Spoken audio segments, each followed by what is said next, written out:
Dracula, both the legendary vampire and the real-life ruler. But where does fact meet fiction? The clues are buried beneath the imposing castles, medieval villages, and mysterious hillsides of Wallachia and Transylvania. We're headed for a subterranean world where fact is far more terrifying than fiction. Today we know the name from the vampire monster in Bram Stoker's Dracula. But in real life, Vlad Dracula was a 15th century prince. At only 17 years old, Dracula took the throne and went on to become one of the most notorious rulers in history. Few realize that although he was actually in power for only 7 years, he managed to unite the province of Wallachia for the first time in centuries. And how did he do it? By using the most brutal and barbaric punishment ever seen, which in turn earned him the new name, Vlad the Impaler. Today, much of his legacy and the kingdom he helped to build have been destroyed, but clues that reveal who he was and evidence of his reign of terror still remain, buried beneath the ground. Just 215 miles from the capital city of Bucharest lies a massive bat cave. It's among the largest in Romania, and it's where the legend of Dracula begins. The cave is from that way. It's not far away. You have to walk 5 minutes. Spelunker Vadim Bondar knows these caves like the back of his hand. He was taking me down into this cave system that's home to several species of bats. It's a world which has never been fully explored. It's hard to believe, but in all, there are 12,500 caves beneath this Romanian landscape. The cave we were heading into is part of a 15-mile network that descends more than 300 feet below the surface. Okay, Don. Now we prepare to come in. Yeah. Okay, this is our suite. Okay.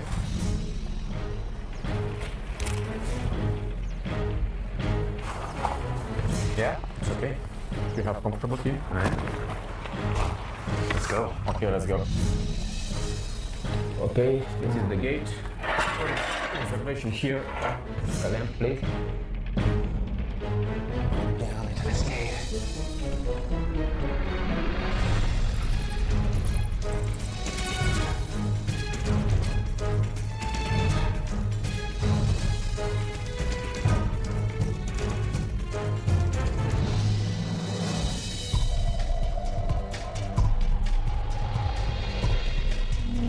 It's really kind of spooky. What is it? Oh, wow. Oh, yeah. Oh, there they are. Look at them. They're all over the place. All of them. How cool. Vadim believes there's more than 10,000 bats living in here. They hibernate in the winter, and in the summer, they leave the caves to feed. These bats only come out under the cover of darkness, and while on the prowl, they actually eat the equivalent of their body weight in insects every day. This underworld was created more than 60 million years ago. Now, how far down does this cave go? All the system have 25 kilometers. 25 kilometers is the entire system? This entire system, yes. So there's many different... Exploring system, because maybe are another few kilometers which is unexplored yet. Wow. Yes. And so it branches off into many different tunnels and everything. This is just one of the many? And the different levels. Okay. And something like that. Big jump. Going further down into this cave. It's so cool. Okay, don't be very careful here. Oh, yeah? Always slippery, huh? Okay.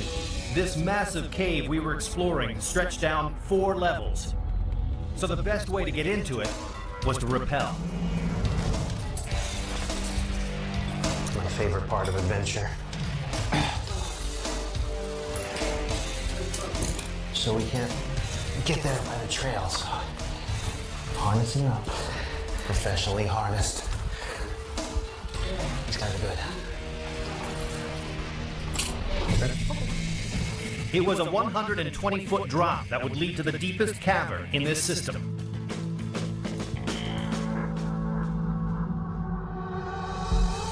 You have another 50 meters.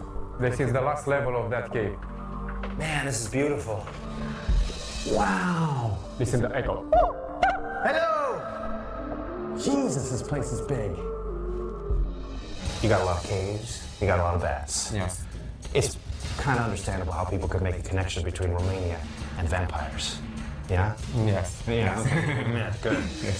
So there could be vampires in here, who knows?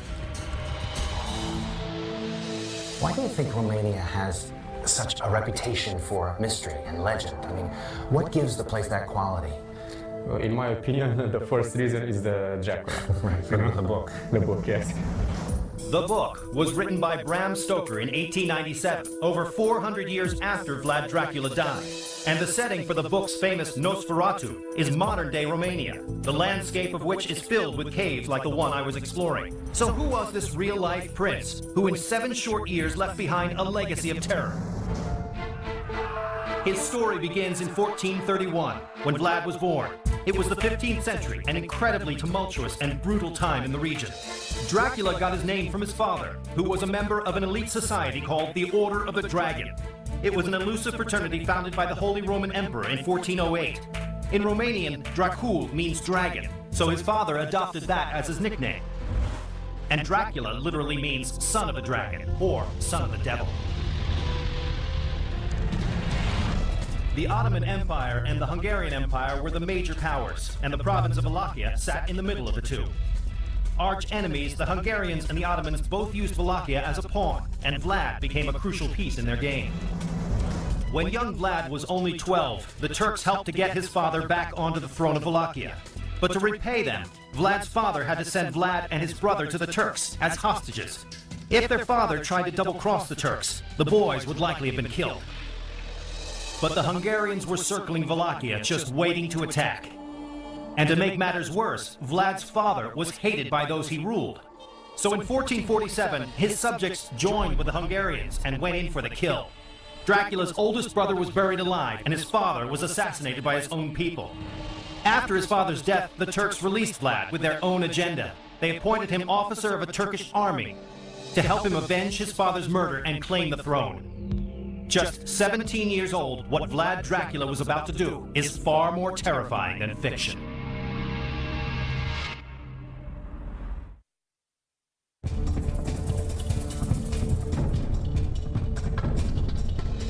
Romania's landscape is as rugged as its history. Castles and fortresses are everywhere, but none are more foreboding than those inhabited by Vlad Dracula. In the 15th century, Wallachia's relationship with its neighbors, the Ottoman Empire and Hungary, was volatile. Alliances constantly shifted with the wind, and the backstabbing continued even while Vlad was in power. He returned to Wallachia in 1447.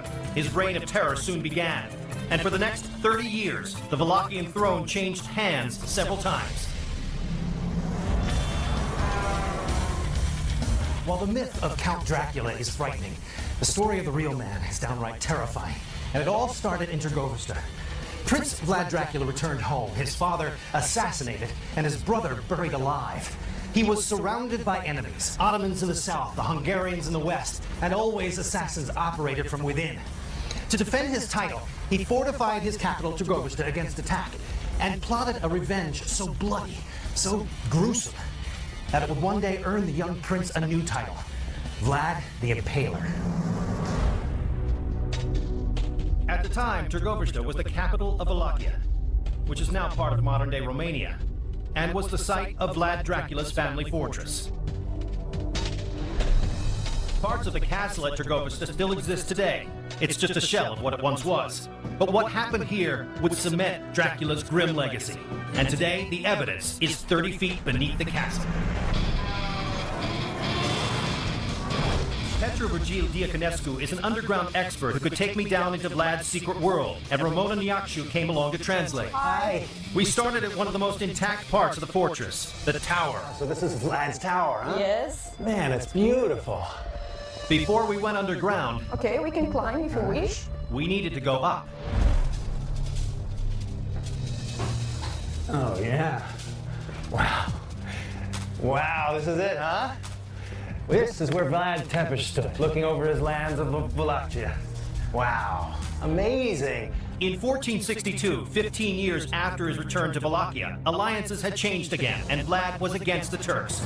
The Turks counterattacked, entering Wallachia with an army 3 times as large as Vlad's. He retreated to Dragula'S, leaving a path of destruction in his own homeland. He burned his own villages and poisoned his own wells along the way, so that the advancing armies would have nothing to eat or drink. But the worst was yet to come. When the starving Turkish army finally arrived at the doorstep to Dracula's fortress, a scene from a horror film lay before them. Vlad had impaled 10,000 people, including women and children. He watched from the tower where we were now standing as the impaled slowly died. Incredibly, he actually made the stakes out of the trees. They were the actual trees. These were the actual trees. With the roots. Yes, it was a tree with bodies in it. Oh my God. So he left these bodies on these spears for months. His tactic worked. The Turks were horrified and retreated, crying along the way that the devil himself was at Trgovista. But this wasn't the first time Vlad caved in to his bloodlust. He used torture and impalement as an effective tool to keep order in his kingdom. He routinely rounded up enemies and brought them to a secret prison. That secret prison still exists. It's actually located 30 feet beneath this castle. It's off limits to the public, but I was going in. Oh wow, look at this.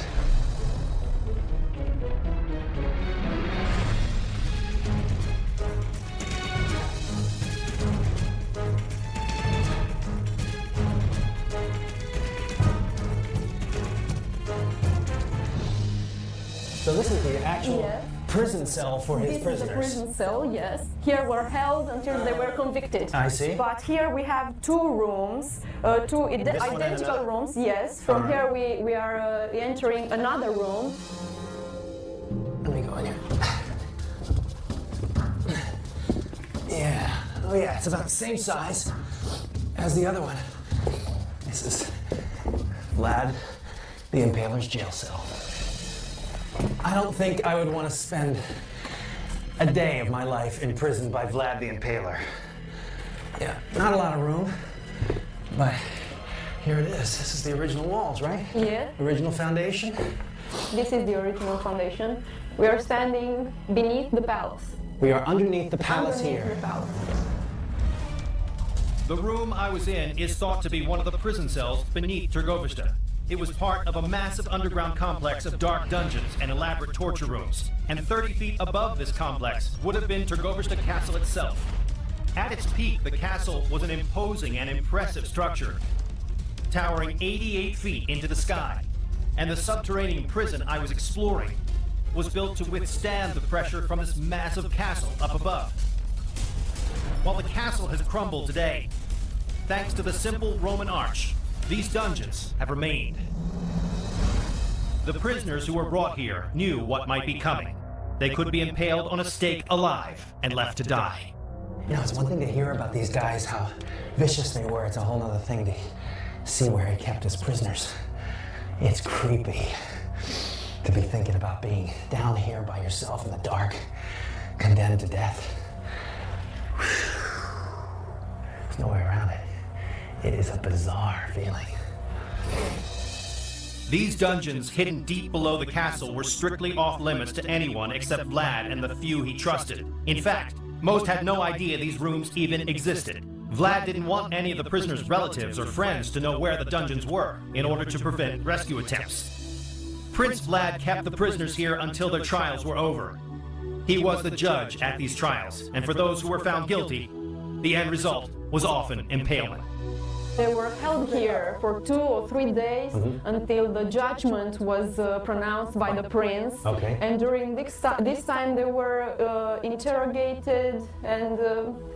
I have a feeling he didn't find many people innocent.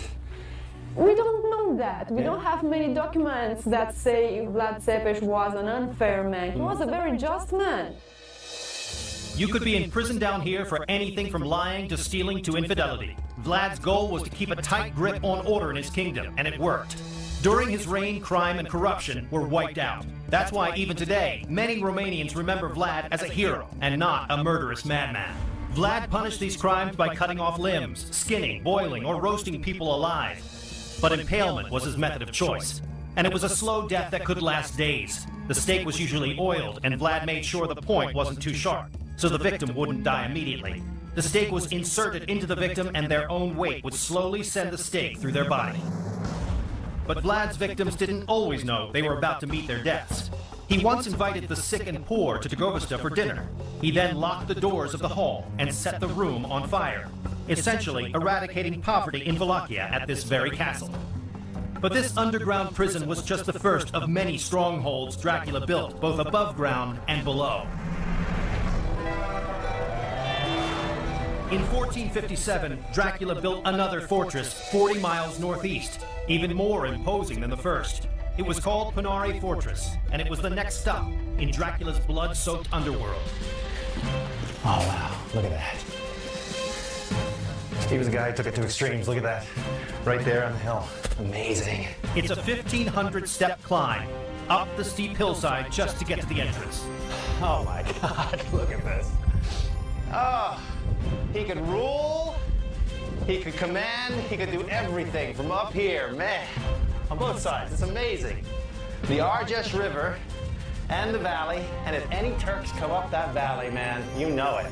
My guides, Adrian Sandu and Catalin Stoyan, were waiting for me at the end of my ascent. That's quite a climb. Yes. How you doing? Fine, thank you. And you? Thank you. Hello. And welcome to Panare. Thank you. It's incredible. After years of earthquakes, Panare is now in ruins. But in the 15th century, it was a formidable structure. When he came to power at Trgovista, Vlad's first order of business was to avenge the death of his father and older brother. But it would take over a decade to carry out his master plan. One Easter Sunday, Vlad served a feast to his own subjects, some of which had helped to murder his family. He then impaled the old and weak. Vlad ordered the able-bodied men to march 40 miles from Trgovista to Panare and forced them into labor to expand his fortress. In the end, after months of slave labor, no one survived. Many of the nobles were literally worked to death, and those left breathing were impaled. What is this? Oh, man. This was a dungeon. The dungeon? Of the fortress, yes. Okay. Part of what Vlad's captives built is a dungeon 12 feet beneath the surface. Usually it's off limits, but I was given special access down. Be careful. Yes. Down in Dracula's dungeon. You really feel like you were jailed for life down here. Yes. So, how many people did he keep down in this place? Just a few people. Yeah, just a few prisoners? Because he used to impale them very quickly. He didn't have that many prisoners because he impaled them before he put them down here. Wow. But there's more. Though today this dungeon is in ruins, 500 years ago it would have been under 4 levels of the castle. And directly above this room would have been Dracula's master bedroom, where he could hear the cries and pleas of his prisoners only a few feet below him. Panare was one of Dracula's strongest fortresses, but it was also the site of one of his greatest tragedies. Vlad's mass impalement didn't keep the Turks away for long, and in 1462 they retaliated. This time they came prepared. They put Dracula's own brother Radu in charge of a massive army and surrounded this castle.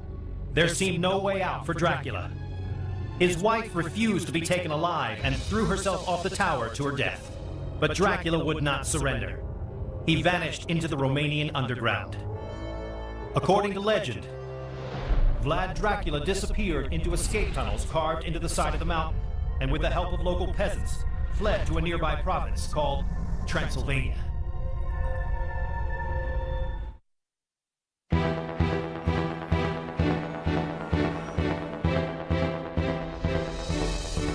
In 1462, the Turks, led by Vlad's brother Radu, took control of Wallachia. Vlad fled via underground tunnels to the province of Transylvania in Hungary to ask the king for protection. But instead of a helping hand, Vlad suddenly found himself in prison. Vlad the Impaler terrorized his people for 5 long years until 1462, when he was the one running for his life. He was captured and held for years as a political prisoner. But even the thick walls of this fortress couldn't contain Dracula's evil ways. His bloodlust continued in the dark dungeons of this medieval castle. It is called Hunandora Castle. The original fortress was built here during the Roman times, and over the centuries was transformed into the castle that held Dracula. It has seen sieges, withstood cannon fire, and was even burnt to the ground many times. But despite its active past, the skeleton of the castle is still here. And my guide, Sorin Tinku, knew exactly where the off-limit places were. This is only original door that we have. This is the sole original door? Yes. Oh, wow. It's made from oak with iron. That's beautiful. This is another area that we are not showing to the tourists. Okay, private access. Yes. Yeah. What you can see in here is the wall from the 14th century. I was getting special access into the 14th century fortress believed to have held the man behind the myth between his second and third reigns. But 7 centuries ago, this castle would have looked much different. The old fortress had only a single tower and was built on a solid bedrock foundation with stones gathered from nearby mountains. But in the 15th century, it began the transformation into both stronghold and palace. With tensions still high with the Turks, it needed to be safe, but it also needed to be a castle fit for a king. In 1441, the Hungarian king added 7 towers. He also added grand halls, guest rooms, and a chapel. The unique engineering combined late Gothic styles with early Renaissance, making this castle an architectural marvel.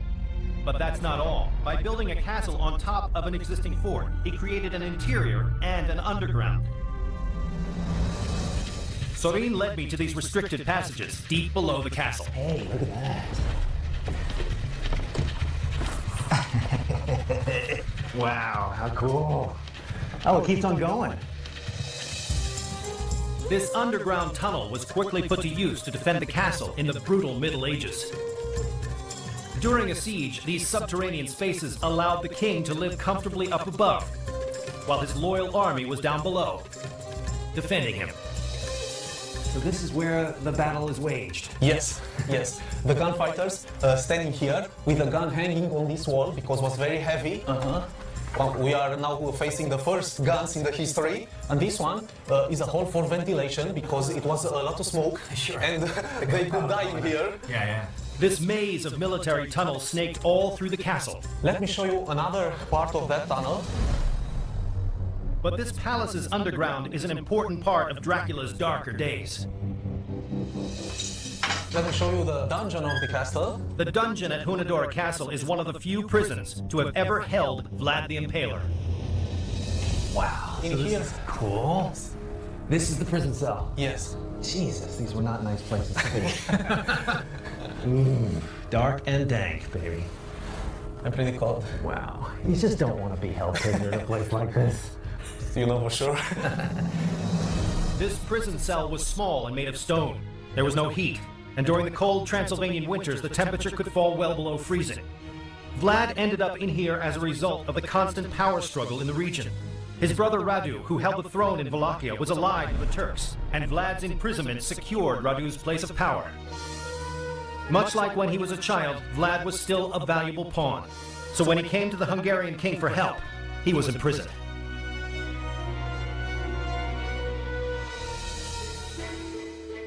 Like most dungeons in medieval Europe, this isn't someplace you want to spend the night. It's a dark and eerie subterranean space.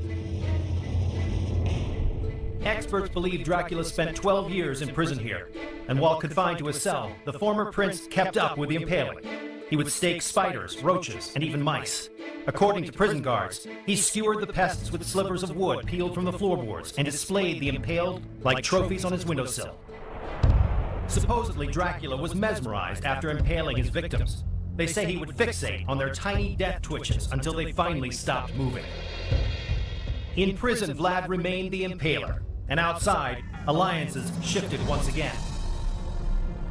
After 12 years of captivity here, the Hungarians set Dracula free. In 1475, he got his chance to reclaim the throne, when his brother Radu died of syphilis. A year later, Vlad reconquered Wallachia. Today, few realize that beneath this castle sits a subterranean space that once imprisoned one of the world's most ruthless leaders.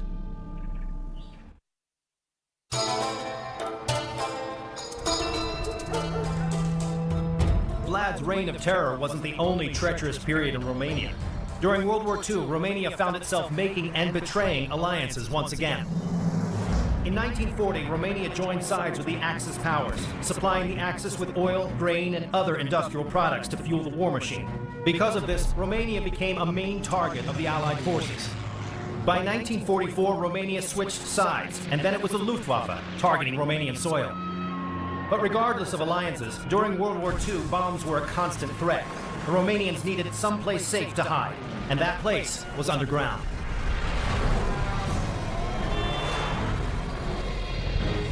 I was heading to a little-known treasure buried beneath Transylvania, to a massive salt mine that could provide salt to the entire world for 100 more years, and was the perfect spot for a bomb shelter.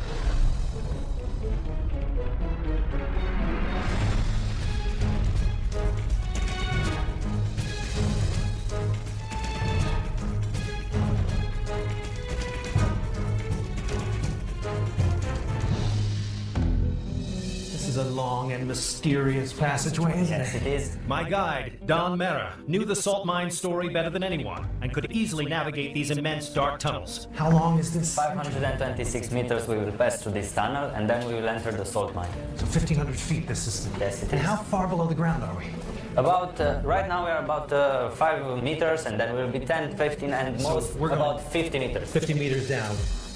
This mine is among the largest in Europe, covering almost 54,000 square feet. That's more than an acre. And it's among the oldest and most important in Transylvania.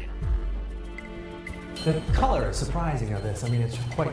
Yes, actually the walls are black. Natural color of salt is white, and massive salt is translucent. But in the Second World War, the salt mine was used as a shelter. Huh. And that is why the walls are black. They made fire here to get warm and to prepare food.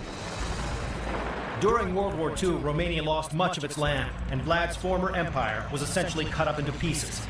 Romania sustained heavy bombing throughout the war. Thousands sought refuge in the empty salt mines like this one throughout the country.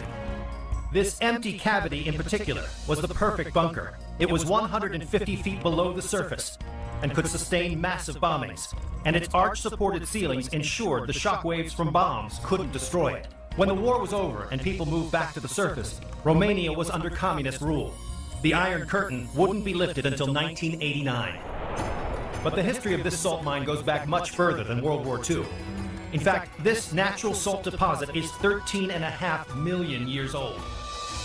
So, you're saying this solid wall is all salt? Yes, it is all salt. It's tasted. You can taste it. I'll take that It little is- piece there. That's salt. Yes, it is. How much salt is down here still? There's about 38 billion tons of salt. 38 billion tons of salt. Yes. Still remaining in these mines. Yes, exactly. I can't even conceive of how much that really is. On this site in the 2nd century, the Romans began mining this precious commodity, a process that would continue to be done here by hand until the 20th century. Today, the mine is made up of several large rooms, some over 100 feet deep. All the salt mine was done by hand, so only hand tools, nothing, no explosives or other machines or mechanical machines. So, are we seeing pickaxes? Yes, exactly. Huh. Everything. And was how many done by people were working down here? hand. The most were about 300. Long before the salt mines provided safety to Romanians, they were seen as a source of income for the different generations and civilizations that lived here. Salt was as good as gold and was used as currency in the ancient world. Roman soldiers were paid with salt, or salarium argentum, the root of the English word salary. The Greeks even traded salt for slaves, creating the expression, not worth his salt. Down this way, huh? So the person with the salt was the one with the power. That meant I was walking in an ancient gold mine. Look how huge this Big, place isn't it? is. Unbelievable. How high is that?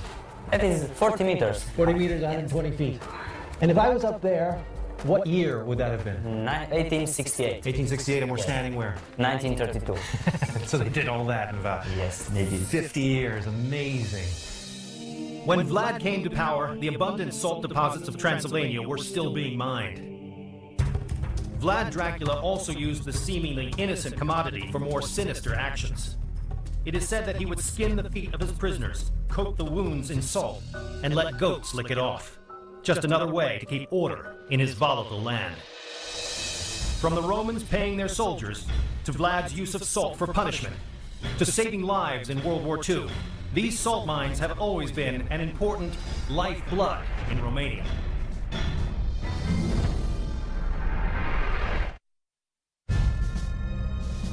Vlad Dracula ruled the province of Wallachia 3 separate times for a total of nearly 7 years. But it's what he left below the ground that's most impressive. Over the years, Vlad had gained himself many enemies, but some of his greatest enemies were members of his own family. At the time, there was no clear plan for succession of the throne, which meant that all princes within the dynasty had the right to rule. So brother fought brother for power. During the height of his second reign, Vlad built a new palace on the outskirts of the province. It was a fortress that would solidify his power.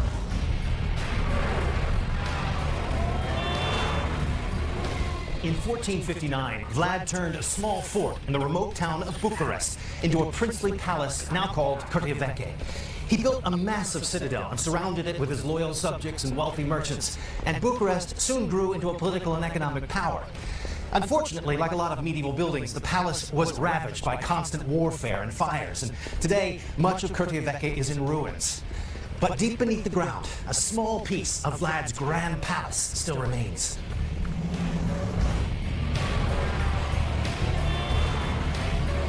Gabriel Constantine was my key to getting into one of Vlad's most famous fortresses, and Monica Finlay would translate. And Vlad to welcome us, huh? Vlad, yes, he's our friend. He looks very stately today. Okay, let's go inside. Today the entrance is easy to miss. But just 10 feet beneath our feet lies the very foundation that established a new capital.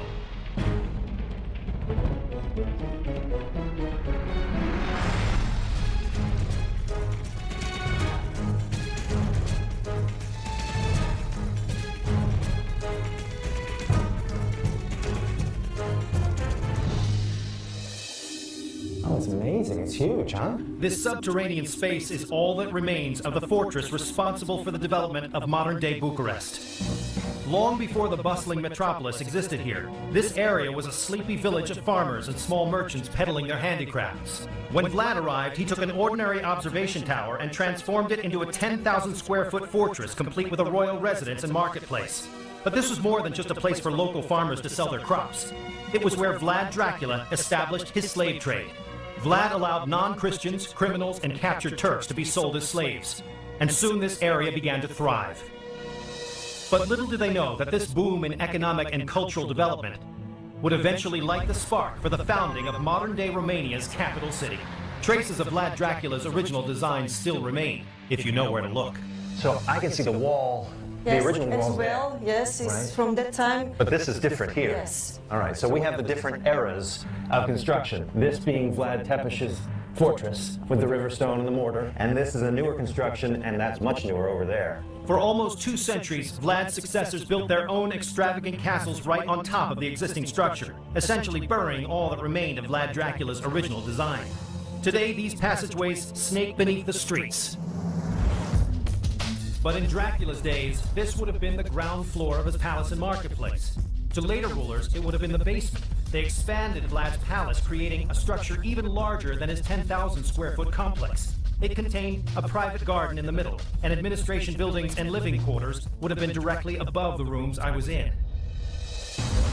In the late 18th century, a new castle was built not far away, and eventually this castle fell into disrepair and homes were built around it.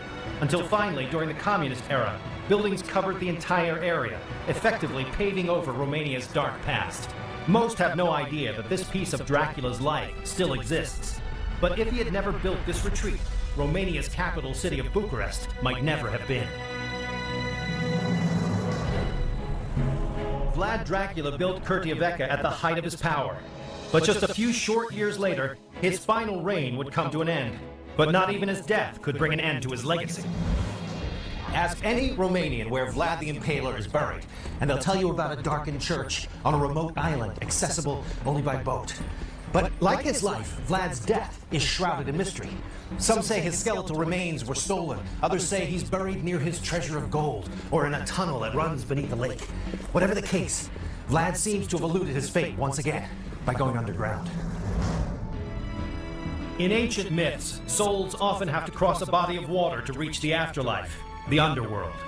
So somehow it seems fitting that we have to cross a lake to reach what legend says is the Romanian burial site of Vlad Dracula.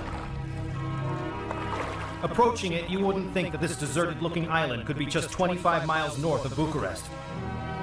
Snagov Island is so secluded, it's easy to imagine Vlad Dracula wanting to spend eternity here. But much of his medieval island retreat has crumbled with time. Donna Matache is a guide trying to get to the bottom of Vlad's legend. She agreed to take me to see the real-life Dracula. That is really something. Oh, yeah? Yeah. It was built by Dracula by his order. This Yes, well here. this one here.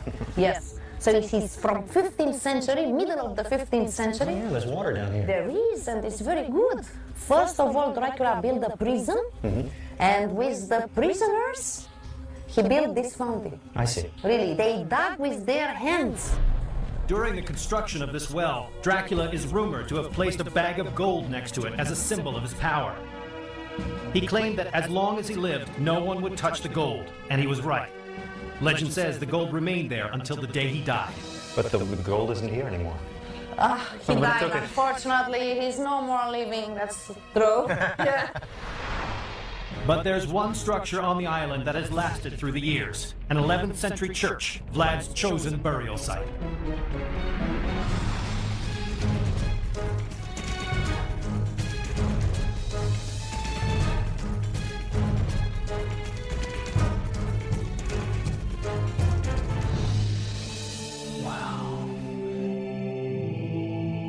You can feel his presence.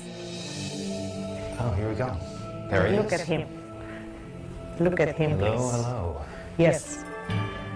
He is here. Vlad the Impaler. Yes. This is his tomb. This is his tomb. Yes, And this is his tomb. his remains are under here now. We think so. This is the mystery. Some of the people says that he couldn't have been buried in a church after many things he did. Just about every aspect of Vlad Dracula's death and burial remains a mystery. Most sources say that he was finally killed in battle and beheaded by the Turks in 1476. The Turkish version ends with Vlad's head displayed on a stake in Istanbul, as visible proof of Vlad the Impaler's demise. But those who revere his legacy say that his friends buried his head on Athos Mountain in modern-day Greece. So why not put these rumors to rest? In 1935, a group of archaeologists tried to do just that. But what they found buried beneath the site where I was standing brought more questions than answers. They discovered some rich growth, very fitted for a prince. They discovered a special ring with the coat of arms of Dracula. But Vlad's bones were never found. Much like the many myths inspired by Bram Stoker's vampire Count Dracula, many mysteries surround the fate of the real-life Vlad the Impaler.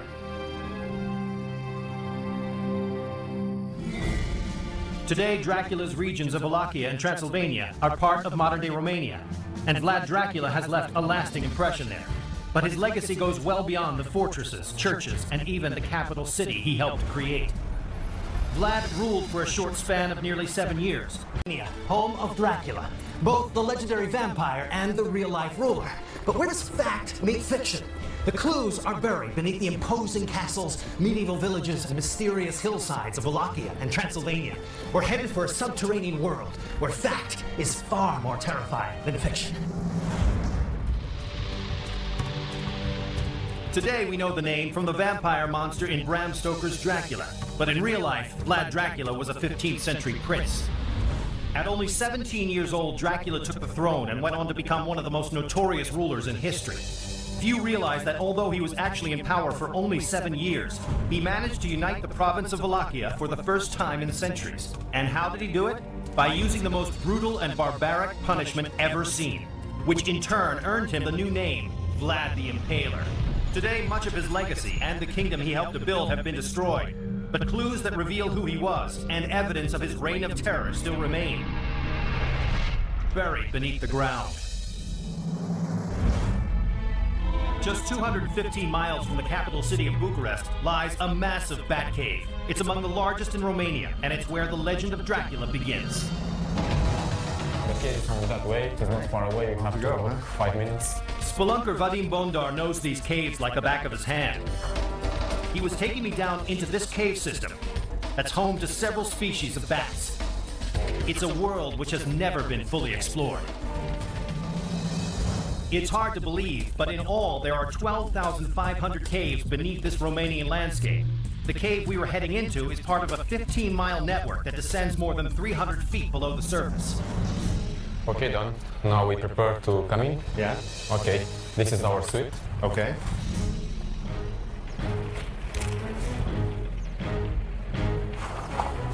Yeah, it's okay.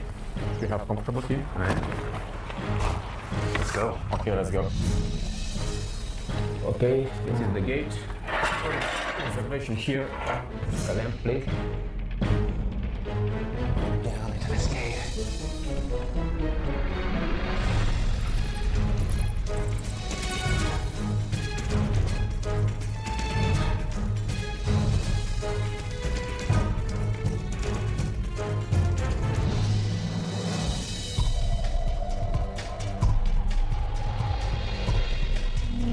It's really kind of spooky.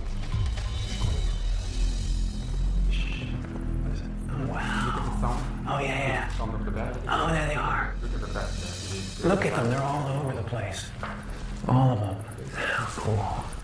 Vadim believes there's more than 10,000 bats living in here. They hibernate in the winter, and in the summer, they leave the caves to feed. These bats only come out under the cover of darkness, and while on the prowl, they actually eat the equivalent of their body weight in insects every day. This underworld was created more than 60 million years ago.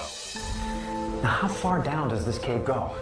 The older system have 25 kilometers. 25 kilometers is the entire system? This entire system, yes. So there's many different... Exploring system, because maybe are another few kilometers is unexplored yet. Wow. Yes. And so it branches off into many different tunnels and everything. This is just one of many. Yes, and the different levels. Okay. And something like that. Big jump. Going further down into this cave. It's so cool. Okay, don't be very careful here. Oh, yeah? Always slippery, huh? Okay. This massive cave we were exploring stretched down 4 levels. So the best way to get into it was to rappel. It's my favorite part of adventure. So we can't get there by the trail, so harnessing up.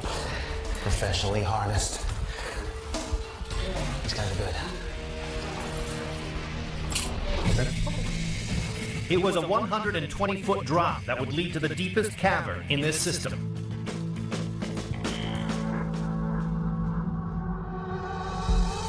You have another 50 meters. This is the last level of that cave. Man, this is beautiful. Wow. Listen to the echo. Hello! Jesus, this place is big. You got a lot of caves, you got a lot of bats. Yes. It's kind of understandable how people could make a connection between Romania and vampires. Yeah? Yes. Yeah, okay. Yeah, good. Yes. So there could be vampires in here, who knows?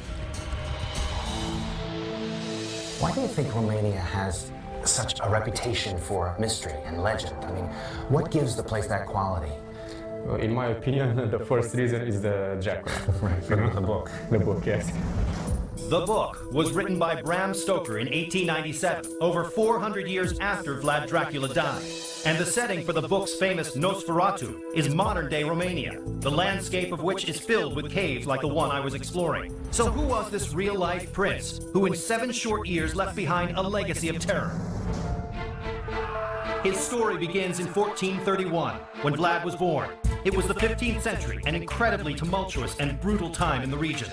Dracula got his name from his father, who was a member of an elite society called the Order of the Dragon. It was an elusive fraternity founded by the Holy Roman Emperor in 1408. In Romanian, Dracul means dragon, so his father adopted that as his nickname. And Dracula literally means son of a dragon, or son of the devil. The Ottoman Empire and the Hungarian Empire were the major powers, and the province of Wallachia sat in the middle of the two. Arch enemies, the Hungarians and the Ottomans both used Wallachia as a pawn, and Vlad became a crucial piece in their game. When young Vlad was only 12, the Turks helped to get his father back onto the throne of Wallachia. But to repay them, Vlad's father had to send Vlad and his brother to the Turks as hostages. If their father tried to double-cross the Turks, the boys would likely have been killed. But the Hungarians were circling Wallachia, just waiting to attack. And to make matters worse, Vlad's father was hated by those he ruled. So in 1447, his subjects joined with the Hungarians and went in for the kill. Dracula's oldest brother was buried alive, and his father was assassinated by his own people. After his father's death, the Turks released Vlad with their own agenda. They appointed him officer of a Turkish army to help him avenge his father's murder and claim the throne. Just 17 years old, what Vlad Dracula was about to do is far more terrifying than fiction.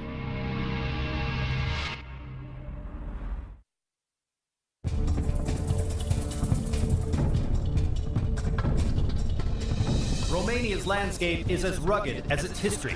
Castles and fortresses are everywhere, but none are more foreboding than those inhabited by Vlad Dracula. In the 15th century, Wallachnia's relationship with its neighbors, the Ottoman Empire and Hungary, was volatile. Alliances constantly shifted with the wind, and the backstabbing continued.